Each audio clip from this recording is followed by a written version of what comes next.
الحمد لله الهادي لمن استهداه الكافي لمن تولاه أحمده سبحانه حمدا يبلغنا رضاه وأشهد أن لا إله إلا الله وحده لا شريك له ولا رب ولا إله سواه وأشهد أن سيدنا ونبينا محمدا عبد الله ورسوله وأمينه على وحيه ومصطفاه اللهم صل وسلم على عبدك ورسولك محمد وعلى آله وصحبه ومن اقتفى أثره واتبع هداه أما بعد فاتقوا الله عباد الله واتقوا يوما ترجعون فيه إلى الله ثم توفى كل نفس ما كسبت وهم لا يظلمون أيها المسلمون আজ 27শে রবিউল আউয়াল 1442 হিজরি মোতাবেক 13ই নভেম্বর 2020 মসজিদুল হারাম মক্কাতুল মুকাররমায় যে খুতবা প্রদান করা হয়েছে, খুতবা প্রদান করেছেন সম্মানিত শেখ doctor Osama bin Abdullah Khayyat হাফিজাহুল্লাহ তাআলা। খুতবার বিষয়বস্তু হচ্ছে দুটি মহান বা ব্যাপক অর্থপূর্ণ মূলনীতি। এই দুটি গুরুত্বপূর্ণ মূলনীতির কথা রাসূলুল্লাহ সাল্লাল্লাহু আলাইহি সাল্লামের একটি হাদিসে এসেছে, যা নিয়ে আলোচনা হয়েছে এই গুরুত্বপূর্ণ খুতবায়। আল্লাহ রাব্বুল আলামিনের প্রশংসা এবং সালাত ও সালামের পরে বলছেন, আম্মা বাদ, অতঃপর ফাত্তাকুল্লাহ ইবাদাল্লাহ, হে আল্লাহর বান্দারা, তোমরা আল্লাহকে ভয় করো। মহান আল্লাহ ইরশাদ করেছেন, ওয়াত্তাকু ইয়াওমান তুরজাউনা ফীহি ইলাল্লাহ, তোমরা সেই দিনকে ভয় করো যেই দিন তোমাদেরকে ফিরিয়ে নেওয়া হবে আল্লাহর কাছে, সবাইকে আল্লাহর কাছে হাজির হইতে হবে। সুম্মা তুওয়াফা কুল্লু নাফসিন মা কাসাবাত ওয়া হুম লা ইউযলামুন, অতঃপর প্রত্যেক ব্যক্তিকে পূর্ণ মাত্রায় তাদের কৃতকর্মের বদলা দেওয়া হবে, ওয়া হুম লা ইউযলামুন, তাদের সাথে কোনো অবিচার করা হবে না। এটি কোরআন কারীমের অবতরণের দিক থেকে সর্বশেষ আয়াত। হে মুসলিমগণ, আসলান আজিমান জামিআন লিকুল্লি আসবাবি তৌফিক, দুটো অত্যন্ত ব্যাপক অর্থপূর্ণ মহান মূলনীতি রয়েছে, যাতে রয়েছে সমস্ত রকমের ভালো কাজের তৌফিক এবং সার্বিক কল্যাণের উপায় উপকরণ, যার মাধ্যমে আপনি ইহকাল পরকালে সার্বিক কল্যাণ হাসিল করতে পারবেন। যেই দুটো মূল নীতিমালা প্রিয় নবী মুহাম্মদ রাসূলুল্লাহ সাল্লাল্লাহু আলাইহি সাল্লামের মহান ওসিয়ত রয়েছে হাদিসে, যা সহিহ মুসলিম এবং মুসনাদ আহমদের একটি হাদিসে বর্ণিত হয়েছে। বর্ণনাকারী আবু হুরায়রা রাদিয়াল্লাহু তাআলা আনহু তিনি বলছেন, কালা রাসূলুল্লাহ সাল্লাল্লাহু আলাইহি ওয়াসাল্লাম, রাসূলুল্লাহ সাল্লাল্লাহু আলাইহি ওয়াসাল্লাম বলেছেন, আল মুমিনুল কাওয়িয়্যু খায়রুন ওয়া আহাব্বু ইলাল্লাহি মিনাল মুমিনিদ দাঈফ, শক্তিশালী মুমিন মুসলিম আল্লাহর নিকটে শ্রেষ্ঠ এবং প্রিয় দুর্বল মুমিনের তুলনায়। অফি কুল্লিন খায়র, তবে প্রত্যেক মুমিনের ভিতরে কল্যাণ রয়েছে। শক্তিশালী হলেও তার মধ্যে কল্যাণ রয়েছে, আর দুর্বল মুমিন হলেও, শারীরিকভাবে দুর্বল হলেও তার মধ্যে কল্যাণ রয়েছে যখন সে ঈমানদার। তবে শক্তিশালী মুমিন আল্লাহর কাছে বেশি প্রিয় এবং বেশি শ্রেষ্ঠ। তারপরে এই দুটো মূল নীতিমালা বর্ণনা করেছেন রাসূলুল্লাহ সাল্লাল্লাহু আলাইহি ওয়াসাল্লাম, ইহরিস আলা মা ইয়ানফাউকা, তোমার জন্য যা উপকারী তার জন্য তুমি আগ্রহী হও, উদ্গ্রীব হও। তোমার যেটা লাভে আসে, উপকারে আসে, তার জন্য তুমি উদ্গ্রীব হও। মানুষকে আগ্রহী হতে হবে তার জন্য যা উপকারী সেই বিষয়গুলিতে। দ্বিতীয় মৌলিক নীতিমালা হচ্ছে ওয়াস্তাইন বিল্লাহ, আল্লাহর কাছে সাহায্য কামনা করা। উপকারী কথা কাজের জন্য সচেষ্ট হওয়া আর আল্লাহর কাছে সাহায্য কামনা করা, এ দুটো হচ্ছে মূল নীতিমালা, যা হচ্ছে আজকের বিষয়বস্তু।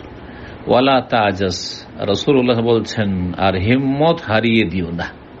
পারবো না, আমার দ্বারা হবে না, আমি কি পারবো, আমার দ্বারা কি সম্ভব, এসব কথা কখনো বলবে না একজন মুমিন। নিজের অসহায়তা প্রকাশ করবে না। ওয়াইন আসাবাকা শাইউন, চেষ্টা করলে, আল্লাহর কাছে সাহায্য চাইলে, তারপরও যদি কোনো কিছু তোমাকে স্পর্শ করে, তোমার ওপর যদি কোনো বিপদ আপদ এসে পড়ে, অনিষ্ট এসে যায়, ফালা তাকুল, তাহলে কখনো বলবে না লাউ আন্নি ফাআলতু কাযা ওয়া কাযা লাম ইউসিবনি কাযা, যদি আমি এমনটা করতাম তেমনটা করতাম তাহলে এমনটা আমার হতো না, এরকম বিপদ আপদ আসতো না।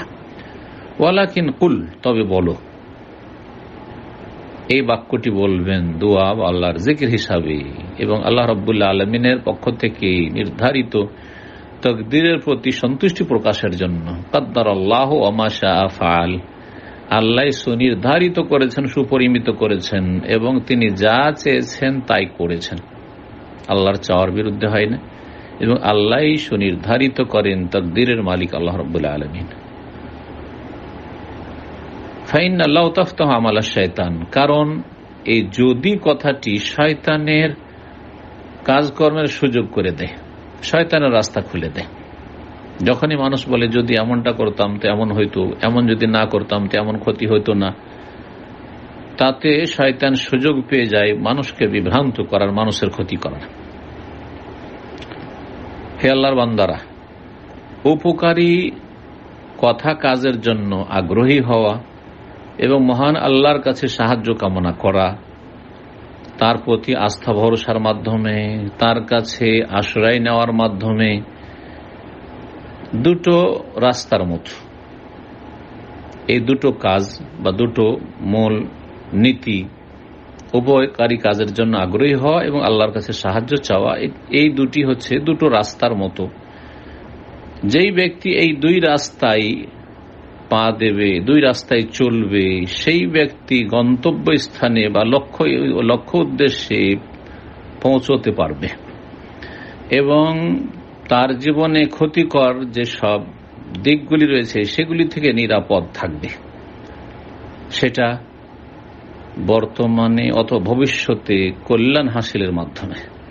যেই ব্যক্তি উপকারী কাজের জন্য সচেষ্ট হবে আর আল্লাহর কাছে সাহায্য কামনা করবে, সে বর্তমান ভবিষ্যৎ সব সময়, অতীতটা তো চলেই গেছে যা হয়েছে, কিন্তু বর্তমান যা কিছু হচ্ছে ঘটছে এবং আগামীতে যা হতে যাচ্ছে, এ সমস্ত কিছুর ক্ষেত্রে সেই ব্যক্তি কল্যাণ হাসিল করতে পারবে। আর সবচেয়ে বড় বিষয় যেটি অর্জন করতে পারবে সেটি হচ্ছে আল্লাহ রাব্বুল আলামিনের সন্তুষ্টি অর্জন করা এবং আল্লাহ রাব্বুল আলামিনের চেহারার দর্শন, দিদার, আল্লাহ রাব্বুল আলামিনের সাক্ষাতে ধন্য হওয়া, নিয়ামত ভরা জান্নাতে, যেটি জান্নাতীদের জন্য সবচেয়ে বড় নিয়ামত হবে, যেটিকে আল্লাহ রাব্বুল আলামিন জিয়াদা, বোনাস বা ফাও বলে আখ্যায়িত করেছেন কোরআনে কারিমে, যার ওয়াদা করেছেন আল্লাহ রাব্বুল আলামিন ওই সমস্ত ঈমানদার মানুষের সাথে যারা সৎকর্মশীল হবে, নিষ্ঠার সাথে আমল করবে এবং যাদের উদ্দেশ্য থাকবে সৎ, উদ্দেশ্যে থাকবে খুলুসিয়াত। মহান আল্লাহ ইরশাদ করেছেন লিল্লাযিনা আহসানুল হুসনা ওয়া জিয়াদা, ওই সমস্ত লোকের জন্য যারা নিষ্ঠাবান হবে, সৎকর্মশীল হবে, তাদের জন্য আল হুসনা রয়েছে। আল হুসনা মানে আল জান্নাহ, জান্নাতের একটি নাম হচ্ছে আল হুসনা, যা কল্যাণ, আর কল্যাণ ভালো আর ভালো। ওয়া জিয়াদা, এবং বোনাসও রয়েছে, ফাও রয়েছে তাদের জন্য। এই জিয়াদা হচ্ছে আল্লাহ রাব্বুল আলামিনের সাক্ষাৎ, আল্লাহ রাব্বুল আলামিনের দিদার, আল্লাহ রাব্বুল আলামিনের দর্শন জান্নাতীদের জন্য। ওয়ালা ইয়ারহাকু উজুহাহুম কাতারুম ওয়ালা যিল্লাহ, এবং তাদের চেহারার ওপর কোন রকমের কালিমা বা লাঞ্ছনা এসে পড়বে না বা লাঞ্ছনা ঢাকবে না। উলাইকা আসহাবুল জান্নাহ, যারা আল্লাহ রাব্বুল আলামিনের পক্ষ থেকে জান্নাত লাভ করবে, সৎকর্মশীল এবং আল্লাহর পক্ষ থেকে অতিরিক্ত বোনাস হিসাবে তার সাথে সাক্ষাতে ধন্য হবে, তারাই হচ্ছে জান্নাতের অধিবাসী। হুম ফিহা খালিদুন, সেখানে তারা চিরকাল বসবাস করবে। নবী করিম সাল্লাল্লাহু আলাইহি ওয়াসাল্লাম এই দুটো মূলনীতি সুন্দরভাবে বর্ণনা করেছেন এবং যা মানুষের লক্ষ্য উদ্দেশ্য সুস্পষ্ট করে, মানুষের কল্যাণের জন্য যেসব উপায় উপকরণ রয়েছে সেগুলির হাসিলের জন্য, সেগুলি অবলম্বনের জন্য উদ্গ্রীব হওয়া এবং ফলাফল পাওয়ার জন্য, ভালো ফলাফল পাওয়ার জন্য আল্লাহর কাছে সাহায্য চাওয়া। তার সাথে সাথে নবী করিম সাল্লাল্লাহু আলাইহি সাল্লাম অসহায় হতে নিষেধ করেছেন, নিজেকে দুর্বল মনে করতে নিষেধ করেছেন, হিম্মত হারতে নিষেধ করেছেন। সেটা কিভাবে হতে পারে? হয় যেসব সফলতার মাধ্যম রয়েছে সেগুলি হাসিলের ক্ষেত্রে, সেগুলি অবলম্বনের ক্ষেত্রে ত্রুটি করা, অথবা সেসবের জন্য যেসব মাধ্যমগুলি রয়েছে সফলতার সেগুলির ক্ষেত্রে আগ্রহী না হওয়া, অথবা আল্লাহ রাব্বুল আলামিনের কাছে সাহায্য চাওয়ার ক্ষেত্রে কোনো ত্রুটি করা এবং আল্লাহ রাব্বুল আলামিনের জন্য তাওহীদকে সুনির্দিষ্ট করা এবং আল্লাহর সন্তুষ্টির জন্য ইখলাসের সাথে কাজ করা, এসব ক্ষেত্রে কোনো ত্রুটি করা। এটি হচ্ছে পূর্ণ দিন, যে আপনি আপনার জন্য উপকারী কাজের কথার পদক্ষেপ নেবেন এবং আল্লাহর কাছে সাহায্য চাইতে থাকবেন। যেমন ইমাম ইবনুল কাইয়িম রাহমাতুল্লাহ আলাইহি বলেন এই মর্মে, যা এই নবী সাল্লাল্লাহু আলাইহি সাল্লামের উপদেশে আমরা জানতে পেরেছি যে বান্দার জন্য যা উপকারী তার জন্য আগ্রহী হবে, যাতে রয়েছে বান্দার সফলতা এবং ইহকাল পরকালে তার সৌভাগ্য রয়েছে তাতে, আর তার সাথে সাথে আল্লাহ রাব্বুল আলামিনের কাছে সাহায্য কামনা করবে, তার প্রতি আস্থা ভরসা করে, তার শরণাপন্ন হয়ে এবং তার প্রতি ভরসা করে। এটি হচ্ছে যে কোনো বান্দার আমল কবুল হওয়ার মৌলিক বিষয়, আসলুল কবুল। এটি হচ্ছে আল্লাহর কাছে প্রতিদান পাওয়ার পথ। এটি হচ্ছে আল্লাহ রাব্বুল আলামিনের যে সরল পথ, সিরাতে মুস্তাকিম রয়েছে, আল্লাহ প্রদত্ত সরল পথ, সেই সরল পথের হেদায়েতের রাস্তা। সুতরাং যখন মানুষ উপকারী কাজের জন্য উদ্গ্রীব হবে এবং ইহকাল পরকালের ক্ষেত্রে সবচেয়ে বড় উপকারী মানব জাতির জন্য হচ্ছে মানব জাতির প্রতিপালকের ইবাদত বন্দেগী করা, যেটি মানব জাতির সৃষ্টির বা সমস্ত সৃষ্টির লক্ষ্য উদ্দেশ্য। মহান আল্লাহ ইরশাদ করেছেন সূরা যারিয়াতে, ওমা খালাকতুল জিন্না ওয়াল ইনসা ইল্লা লিয়াবুদুন, আমি জিন এবং মানুষকে একমাত্র আমার ইবাদতের জন্য সৃষ্টি করেছি। এই আল্লাহ রাব্বুল আলামিনের একমাত্র ইবাদত যদি তাওহীদ ভিত্তিক করতে পারে শিরক মুক্ত হয়ে, তাহলে এটি ইহকাল পরকালের সবচেয়ে বড় উপকারী একজন আল্লাহর বান্দার জন্য বা আল্লাহর সৃষ্টির জন্য। আর ইবাদত কাকে বলে? ফেলু কুল্লি মা ইউহিব্বুহুল্লাহু তাআলা, আল্লাহ যা ভালোবাসেন তা সম্পাদন করা এবং যা হতে আল্লাহ রাব্বুল আলামিন নিষেধ করেছেন তা পরিত্যাগ করা, আল্লাহর সন্তুষ্টির উদ্দেশ্যে। আল্লাহর সন্তুষ্টির উদ্দেশ্যে যা মহান আল্লাহ ভালোবাসেন তা আপনি সম্পাদন করবেন এবং যা থেকে আল্লাহ রাব্বুল আলামিন বারণ করেছেন তা থেকে বিরত থাকবেন। এই সমস্ত ক্ষেত্রে প্রিয় রাসূল সাল্লাল্লাহু আলাইহি সাল্লামের অনুসরণ করবেন।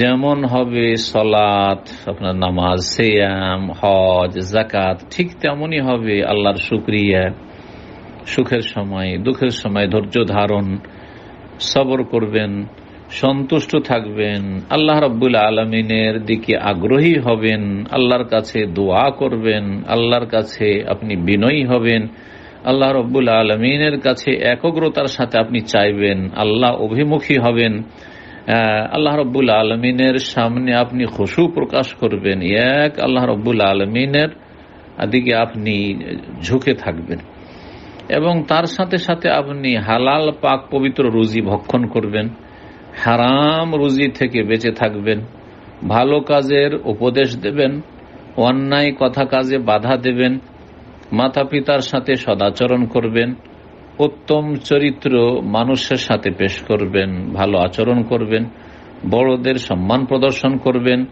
ছোটদের ওপর মায়া মমতা করবেন, অসহায় যারা দরিদ্র তাদের ওপর আপনি মায়া প্রদর্শন করবেন, আপনি সত্য কথা বলবেন, সত্যবাদী হবেন, আমানত যথাযথ আদায় করবেন, মানুষের সাথে ওয়াদা প্রতিশ্রুতি করলে তা পূরণ করবেন, সুদের মতো হারাম থেকে বেঁচে থাকবেন, আর যাবতীয় হারাম কথা কাজ থেকে নিজেকে বাঁচিয়ে রাখবেন, দৃষ্টিকে নত রাখবেন, লজ্জা স্থানের সুরক্ষা করবেন এবং এই মূল্যবান জীবনকে অসার কথা কাজ থেকে, ফালতু কথা কাজে লাগিয়ে নষ্ট করা থেকে বাঁচিয়ে রাখবেন। সুতরাং বিনা কাজে মানুষের সাথে আপনি ঘোরাফেরা করবেন না এবং বিনা কাজে এদিক সেদিক তাকাবেন না, আর বিনা কাজে আপনি আলতু ফালতু কথা বলবেন না, প্রয়োজনের বেশি আপনি পানাহার করবেন না, ঘুমাবেন না। আল্লাহ রাব্বুল আলামিনের দিকে, তার দ্বীনের দিকে আপনি জ্ঞানের সাথে ইলম হাসিল করে দাওয়াত দিতে থাকবেন। মহান আল্লাহ ইরশাদ করেন, কুল হে নবী বলে দাও, ইন্না সলাতি ওয়া নুসুকি ওয়া মাহইয়ায়া ওয়া মামাতি লিল্লাহি রাব্বিল আলামিন লা শারীকা লাহু ওয়া বিযালিকা উমিরতু আনা আউয়ালুল মুসলিমিন। নিশ্চয়ই আমার সালাত, আমার কুরবানি, যাবতীয় ইবাদত বন্দেগী, আমার জীবন, আমার মনন সে আল্লাহর জন্য, যিনি বিশ্বজাহানের প্রতিপালক, লা শারীকা লাহু, যার কোনো শরীক নেই। ওয়া বিযালিকা উমিরতু, আর আমি এর জন্যই আদিষ্ট হয়েছি। ও আনা আউয়ালুল মুসলিমিন, আমি সর্বপ্রথম আত্মসমর্পণকারী। বান্দা যখন আল্লাহ রাব্বুল আলামিনের কাছে সাহায্য কামনা করে এবং তার ইবাদত ছাড়া অন্য কারো ইবাদত করে না, গায়রুল্লাহর ইবাদতকে পরিত্যাগ করে, আর এর সর্বপ্রথম পদক্ষেপ হচ্ছে শয়তানের ইবাদত বর্জন করা, যার ইবাদত থেকে আল্লাহ রাব্বুল আলামিন বিশেষভাবে সতর্ক সাবধান করেছেন মানব জাতিকে। মহান আল্লাহ ইরশাদ করেছেন, আলাম আহাদ ইলাইকুম ইয়া বানি আদম, হে আদম সন্তানরা, তোমাদেরকে কি আমি এই উপদেশ দেই নাই, তোমাদেরকে কি এই নির্দেশ দেইনি যে আল্লাহ তা'বুদুশ শায়তান, তোমরা শয়তানের ইবাদত করিও না, ইন্নাহু লাকুম আদুউম মুবিন, কারণ শয়তান তোমাদের প্রকাশ্য শত্রু। আর শয়তানের পূজা, শয়তান ইবাদত হচ্ছে যে শয়তান যেসব কুফরি এবং শিরকের, আল্লাহর সাথে কুফরি করার, নাস্তিকতার, বেদিন হয়ে যাওয়ার এবং শিরক করার যে আদেশ দিয়ে থাকে বা তার জন্য কুমন্ত্রণা দিয়ে থাকে, সেসবের ক্ষেত্রে আনুগত্য করাই হচ্ছে শয়তানের পূজা করা। সুতরাং বান্দা যখন তৌফিক হাসিলের যে সব উপায় উপকরণ রয়েছে সেগুলি গ্রহণ করবে এবং নবী করিম সাল্লাল্লাহু আলাইহি সাল্লামের এই মূল্যবান ওসিয়তের বরকত হাসিলে ধন্য হবে, তখন সে সত্যিকার অর্থে প্রিয় নবী মুহাম্মদুর রাসূলুল্লাহ সাল্লাল্লাহু আলাইহি সাল্লামের পূর্ণ অনুসারী হতে পারবে এবং তার আদর্শের সত্যি সত্যি সে অনুসরণের প্রমাণ দিতে পারবে, যেটা তার জন্য তার বাস্তব জীবনে বড় সাহায্যকারী হবে তার গন্তব্যস্থানে পৌঁছার ক্ষেত্রে, দুনিয়ায় এবং আখিরাতে সফলতার অত্যন্ত গুরুত্বপূর্ণ মাধ্যম হবে। এবং আল্লাহ রাব্বুল আলামিন যে বান্দার জন্য জান্নাত, আল্লাহ ভীরুদের জন্য যারা ভালো কাজের তৌফিক হাসিল করেছে আল্লাহর পক্ষ থেকে, তাদের জন্য তৈরি করে রেখেছেন আগামী দিনগুলিতে, অর্থাৎ পরকালে। ফাত্তাকুল্লাহ ইবাদাল্লাহ, হে আল্লাহর বান্দারা, সুতরাং আল্লাহকে ভয় করুন। এবং প্রিয় নবী মুহাম্মদ রাসূলুল্লাহ সাল্লাল্লাহু আলাইহি ওয়াসাল্লামের যে এই মূল্যবান দিক নির্দেশনা রয়েছে, এই দিক নির্দেশনায় সারাদিন যা এই মূল্যবান ওসিয়তে রয়েছে এবং আপনাদের দিন এবং দুনিয়ার ক্ষেত্রে যা উপকারী, সেই ক্ষেত্রে আপনি আগ্রহী হন আর আল্লাহর কাছে প্রতিটি ক্ষেত্রে জীবনের সাহায্য কামনা করুন। আর যেখানে বসে থাকা ঠিক নাই সেখানে বসে থাকবেন না, বসে থাকার থেকে বেঁচে থাকুন। যার মাধ্যমে আপনি আল্লাহকে সন্তুষ্ট করতে পারবেন সেসব কল্যাণের জন্য সচেষ্ট হন এবং যার মাধ্যমে আপনার মর্যাদা উচ্চ হবে তার জন্য আপনি উদ্গ্রীব হন এবং যার মাধ্যমে ইহকাল পরকালে আপনার আশা অনুযায়ী আপনি গন্তব্যস্থানে পৌঁছতে পারবেন, তার জন্য আপনি সর্বাত্মক চেষ্টা করুন। আল্লাহ রাব্বুল আলামিন যেন আমাকে আপনাদের সকলকে তার কিতাবের আদর্শ দিয়ে উপকৃত করেন, তার নবী সাল্লাল্লাহু আলাইহি ওয়াসাল্লামের সুন্নাত দিয়ে উপকৃত করেন। প্রথম খুতবা এখানে শেষ করার পরে দ্বিতীয় খুতবায় সম্মানিত খতিব বলছেন, আম্মা বাদ, আল্লাহ রাব্বুল আলামিনের প্রশংসা এবং সালাতু সালামের পরে বলছেন, অতঃপর ফায়া ইবাদাল্লাহি, আল্লাহর বান্দারা, কোন মানুষের জন্য উচিত নয় যে যা তার জন্য উপকারী হবে সেই ক্ষেত্রে চেষ্টাকে পরিত্যাগ করা, তকদিরের উপর আস্থা ভরসা করে যে তকদিরে যা আছে তাই হবে, ভাগ্যে তো লিখায় আছে যা হবে তাই হবেই, এই বলে চেষ্টা করবে না, কর্মহীন বসে থাকবে, এটা কোনো মানুষের জন্য সমীচীন নয়। বরং আল্লাহ রাব্বুল আলামিন এবং তার রাসূল সাল্লাল্লাহু আলাইহি ওয়াসাল্লাম যে নির্দেশ দিয়েছেন সেই নির্দেশ অনুযায়ী কর্ম করবে। নবী করিম সাল্লাল্লাহু আলাইহি ওয়াসাল্লাম প্রত্যেক মুসলিমকে নির্দেশ দিয়েছেন যে উপকারী কাজের জন্য সচেষ্ট হওয়া, যা তার জন্য ইহকাল পরকাল উপকারী হয়। যেমন শেখুল ইসলাম ইবনে তাইমিয়া রাহমাতুল্লাহ আলাইহি বলছেন যে যা মানুষের জন্য উপকারী তা ইহতাজু ইলা মুনাজাতি শায়াতিনিল ইনস ওয়া মুনাজাতি শায়াতিনিল ইনস ওয়াল জিন, যা মানব জীবনে উপকারী তা জিন শয়তান এবং মানুষ শয়তানের বিরোধিতা করা আর দাবি রাখে। আপনার জন্য তখনই সেটা উপকারী হবে যখন আপনি মানুষ শয়তান এবং জিন শয়তান, মানুষের মাঝে যারা বদ প্রকৃতির মানুষ, জিনদের মধ্যে যেসব বদ প্রকৃতির জিনিস, সেসবের আপনি বিরোধিতা করবেন এবং তাদের বিরুদ্ধাচরণ করে আপনি সঠিক পথে চলবেন, তাদের কুমন্ত্রণায় আপনি সাড়া দেবেন না, এবং সামনে যেসব অনিষ্ট আছে সেগুলিকে প্রতিরোধ করার চেষ্টা করবেন আপনি কল্যাণের মাধ্যমে। কল্যাণ আপনার তকদিরে আসবে যখন আপনি অকল্যাণকে দূর করার চেষ্টা করবেন। সুতরাং আল্লাহ রাব্বুল আলামিনের কাছে সাহায্য চাইতে হবে, তার সাথে সাথে ভালো কাজের জন্য আগ্রহী হওয়ার সাথে সাথে আল্লাহর কাছে সাহায্য চাইতে হবে। কারণ লা হাওলা ওয়ালা কুওয়াতা ইল্লা বিল্লাহ, আল্লাহ রাব্বুল আলামিন যদি শক্তি না দেন, সামর্থ্য না দেন, তাহলে আমাদের কোনো ক্ষমতা নেই। এবং আমাদের আমলগুলি যেন আল্লাহর জন্য একেবারে নিখুঁত নির্ভেজাল হয়, শিরক মুক্ত হয় এবং দুনিয়াদারি থেকে মুক্ত হয়। আল্লাহ রাব্বুল আলামিন সেই আমলটি কবুল করেন যাতে একমাত্র আল্লাহর সন্তুষ্টি উদ্দেশ্য রয়েছে। আর এটি হচ্ছে এই সূরা ফাতিহায় যে আয়াত রয়েছে, ইয়্যাকা না'বুদু ওয়া ইয়্যাকা নাস্তাইন, এর মর্ম কথা একমাত্র আল্লাহ তোমার ইবাদত করি এবং একমাত্র তোমার কাছে সাহায্য কামনা করি। ইয়্যাকা না'বুদু, হে আল্লাহ একমাত্র তোমারই ইবাদত করি, যেটা আমার আপনার জীবনের সবচেয়ে বড় উপকারী, তার জন্য উদ্গ্রীব হওয়া, আগ্রহী হওয়া। ওয়া ইয়্যাকা নাস্তাইন, এবং তোমার কাছেই একমাত্র সাহায্য কামনা করি, হে আল্লাহ যে সাহায্য কামনার মাধ্যমে আমি উপকারী কাজগুলি সম্পাদন করতে পারবো এবং সেই ক্ষেত্রে আমি সফলতা লাভ করতে পারবো। আল্লাহ আমাদের যেন তৌফিক দান করেন। সুতরাং বান্দার জন্য উচিত হবে যে যার জন্য আদিষ্ট হয়েছে সেই কাজগুলি করবে এবং যেসব থেকে নিষেধ করা হয়েছে সেসবগুলি পরিত্যাগ করবে, আর এই ক্ষেত্রে আল্লাহ রাব্বুল আলামিনের কাছে সাহায্য কামনা করবে।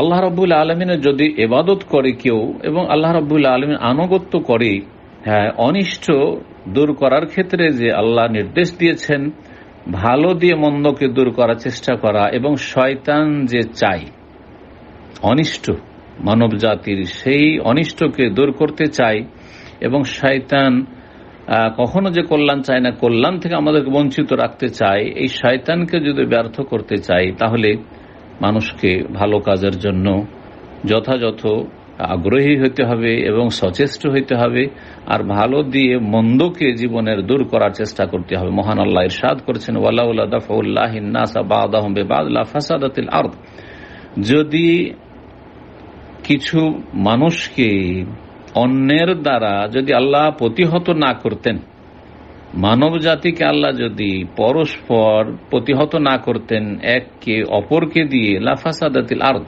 অর্থাৎ সবাইকে যদি একই রকম করে দিতেন, যদি ছোট বড় না থাকতো, ভালো মন্দ না থাকতো, তাহলে পৃথিবীতে বিপর্যয় সৃষ্টি হয়ে যেত। ফাত্তাকুল্লাহ ইবাদাল্লাহ, আল্লাহর বান্দারা সুতরাং আল্লাহকে ভয় করুন এবং যা আপনাদের জন্য উপকারী তার জন্য আপনি সর্বাত্মক চেষ্টা করুন এবং এই ক্ষেত্রে আল্লাহ রাব্বুল আলামিনের কাছে সর্বদা সাহায্য কামনা করুন, যেটা আপনার সব সময়ের অভ্যাসগত বিষয় হয়ে যাবে যে কোনো কাজের ক্ষেত্রে আল্লাহর কাছে সাহায্য চাওয়া এবং ভালো কাজের জন্য সর্বাত্মক চেষ্টা চালানো। এর সবচেয়ে বড় যে বিষয়টি এবং সবচেয়ে গুরুত্বপূর্ণ যে বিষয়টি যেটা আল্লাহ রাব্বুল আলামিনের জন্য পূর্ণ ইখলাস নিষ্ঠার প্রমাণ বহন করে এবং তার পূর্ণ আনুগত্যের প্রমাণ বহন করে, এবং আল্লাহ রাব্বুল আলামিনের কাছে যে মহাপুরস্কার রয়েছে সেই ক্ষেত্রে বান্দার আগ্রহী হওয়ার প্রমাণ বহন করে, তা হচ্ছে আল ইতিসাম বিহাবলিল্লাহিল মাতিন, আল্লাহ রাব্বুল আলামিনের মজবুত রশিকে আঁকড়ে ধরা। ওয়াল ইস্তিমসাক বিহাদি সাইয়্যিদুল মুরসালিন, এবং সাইয়্যিদুল মুরসালিন খাতাবুন নবিয়্যিন মুহাম্মদ সাল্লাল্লাহু আলাইহি ওয়াসাল্লামের আদর্শকে শক্ত করে ধারণ করা। ওয়া নাবযুল ফুরকা, এবং বিচ্ছিন্নতাকে পরিহার করা। ওয়া তাজাফি আনিত তানাজু, এবং ঝগড়া বিবাদ থেকে, বিরোধ থেকে নিজেকে দূরে রাখা। ওয়াল হাজারু মিনাত তাহাজ্জুবি ওয়াল ইখতিলাফ, এবং দলীয় কন্দল থেকে আর দলাদলি থেকে সতর্ক থাকা। এই দলাদলি আর দলীয় কলহ বিবাদ যা সুস্পষ্ট আকারে আমরা অনুধাবন করতে পারি, আর সেটা বিল ইনতিমা ইলা তানজিমাত ওয়া আহজাব ওয়া জামাত মুখালিফা ফি নাহজিহা কিতাবাল্লাহ তাআলা, কোন এমন দল সংগঠনের সাথে সম্পৃক্ত হওয়া যেই দলগুলি, যেই সংগঠনগুলি মহান আল্লাহ রাব্বুল আলামিনের কিতাব আল কোরআনুল কারীমের আদর্শের পরিপন্থী এবং নবী মুহাম্মদ সাল্লাল্লাহু ওয়া সুন্নতে নবী সাল্লাল্লাহু আলাইহি ওয়াসাল্লাম, নবী সাল্লাল্লাহু আলাইহি ওয়াসাল্লামের সুন্নত আদর্শের পরিপন্থী, ওয়াহাদিয়া সালাফিল উম্মাহ, এবং এই উম্মতের যে সালাফগণ, পূর্বসূরীগণ, সাহাবায়ে কেরাম, তাবেইন, তাবা তাবেইন, তাদের আদর্শের পরিপন্থী, যারা কোরআনে কারীমের আদর্শ পরিপন্থী, রাসূলুল্লাহ সাল্লাল্লাহু আলাইহি ওয়াসাল্লামের আদর্শ সুন্নত পরিপন্থী, সালাফে সালেহিনের তরিকার পরিপন্থী যেসব দলগুলি প্রতিষ্ঠিত হয়েছে সেগুলির সাথে সম্পৃক্ত হবে, সেগুলির সদস্য হবে, সেগুলির সাথে তাদের থাকবে যোগাযোগ। ফাইন আকিবাতা যালিকাল ফাশাল ওয়া যিহাবার রিহ, এর পরিণাম হচ্ছে ব্যর্থতা এবং মুসলিম জাতির শক্তি ক্ষয় হয়ে যাওয়া, দাপট হারিয়ে যাওয়া। ওয়াসুউল মাসির, এবং পরিণাম মন্দ হওয়া। ওয়াল আযাব ফিল আখিরা, এবং পরকালে কঠিন শাস্তি। কামা জাআ বায়ানু যালিকা ওয়া ইদাহু মুফাসসালান ওয়াফিয়ান কাফিয়ান ফিমা সাদারা আন হাইয়াতি কিবারিল উলামা ওয়াফাকাহুমুল্লাহু তাআলা ইলা কুল্লি খাইর ওয়া নাফা'a বিহি ওয়া আজজালা লাহুমুল মাসুবাহ। তারপরে সম্মানিত খতিব বলছেন, যেমন বিবৃতি এসেছে সুস্পষ্টভাবে এবং বিস্তারিত, যেটা যথেষ্ট প্রতিটি মানুষের জন্য বুঝার ক্ষেত্রে, যে বিবৃতি পেশ করেছেন হাইয়াতু কিবারিল উলামার উলামায়ে কেরামগণ, সৌদি আরবের বড় বড় উলামায়ে কেরামদের যে কাউন্সিল রয়েছে, সেই কাউন্সিল থেকে আল্লাহ রাব্বুল আলামিন যেন তাদেরকে প্রত্যেকটি কল্যাণের তৌফিক দান করেন এবং তাদের দ্বারা মানব জাতিকে উপকৃত করেন এবং তাদেরকে আল্লাহ রাব্বুল আলামিন মহাপুরস্কার দান করেন। হায়াতে কিবারুল উলামার যে বিবৃতি এসেছে তাতে ইখওয়ানুল মুসলিমিন যে সংগঠন, সেই সংগঠন সম্পর্কে সতর্ক করা হয়েছে আর স্পষ্ট ভাষায় বলে দেওয়া হয়েছে, যা আমি দুপুরবেলা আলোচনা করেছি, তারপর অনুবাদ করেছি বিস্তারিত। তাতে বলা হয়েছে যে এই ইখওয়ানুল মুসলিমিন হচ্ছে একটি জঙ্গি সংগঠন, সন্ত্রাসী সংগঠন। আর যতগুলি সন্ত্রাসী সংগঠন এই ইতিহাসে পয়দা হয়েছে 70-80 বছরের ভিতরে, সবগুলি জন্ম নিয়েছে এই ইখওয়ানুল মুসলিমিন থেকে, এবং ইখওয়ানুল মুসলিমিনের মতে হচ্ছে ভারত উপমহাদেশে জামাত ইসলামী। সুতরাং আল্লাহ রাব্বুল আলামিন যেন এইসব ফিতনা ফাসাদ সৃষ্টিকারী দলের অনিষ্ট থেকে প্রতিটি মুসলিমের হেফাজত করেন।